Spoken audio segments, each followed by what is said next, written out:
干电工维修的都会得一种病，而且是治不好的那一种。呸！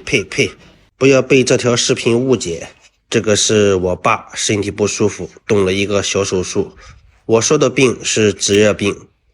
刚把我爸推到病房，发现了这个故障，有一个灯不亮，而且还闪。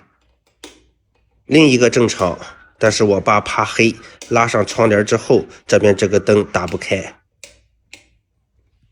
每口是一个双开，各自控制一个灯，就这一个，碰巧可以打开，但是灯会闪，而且明显开关里面有电流声。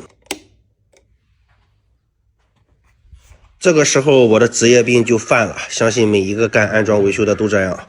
这个病的症状就是看到很多不对的地方，一些故障都想把它给处理好。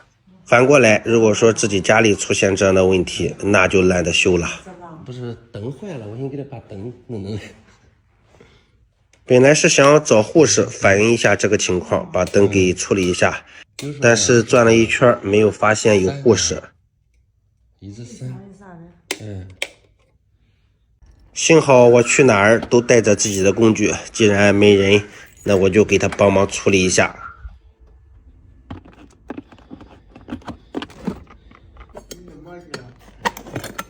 啊？没事，我拿东西去了。你睡觉都行，睡觉都行。啊，睡觉都行。你不照着灯，你知道热死吗？啊，我照着灯。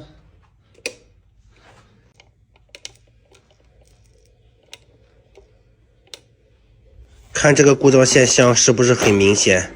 就是里面虚接了。新入手了一款指针万用表，正钛的。这款万用表性价比很高，也是智能防烧的，而且精度也很高，喜欢的朋友可以去看一下。这看上记录是干嘛的？你休息吧。没想到我爸这么胆小，也可能是刚从手术室出来的原因。拆开这个开关看一下，一看这个开关就是指压式的，不是拉扣式的。看这个线，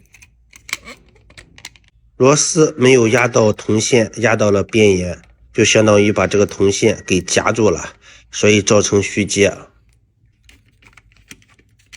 那就拆掉这根线，中间还有打火烧黑的痕迹。反正都已经拆开了，那两根线都给它拆掉。像这种指压式的开关插座，在接线的时候，我们尽量把这一个线头稍微给它对折一下，这样可以加大它的一个接触面积，不会造成虚接打火。这种指压式的开关就是一个螺丝棍，如果线太细的话，容易压不到线，造成虚接。如果是拉扣式的，还稍微好一些。这个病房里面就我爸一个人，但是用电钻声音还是很大。为了不影响其他房间的病人休息，还是用螺丝刀给它紧一下。最后再把开关面板安装上，给它压紧。现在再来看一下，可以正常关灯开灯，这样这个故障我们就已经修好了。我爸还没睡呢。睡觉吧。给你开着灯睡觉哈。这条视频不是逞能，也不是为了找这些素材，就是单纯的灯出了故障，我爸又怕黑，而我正好会，所以就给他顺便处理好了。这条视频也是一个证据，如果医院的相关人员看到这条视频，我也可以解释。好了，感谢各位的观看，请多多指点。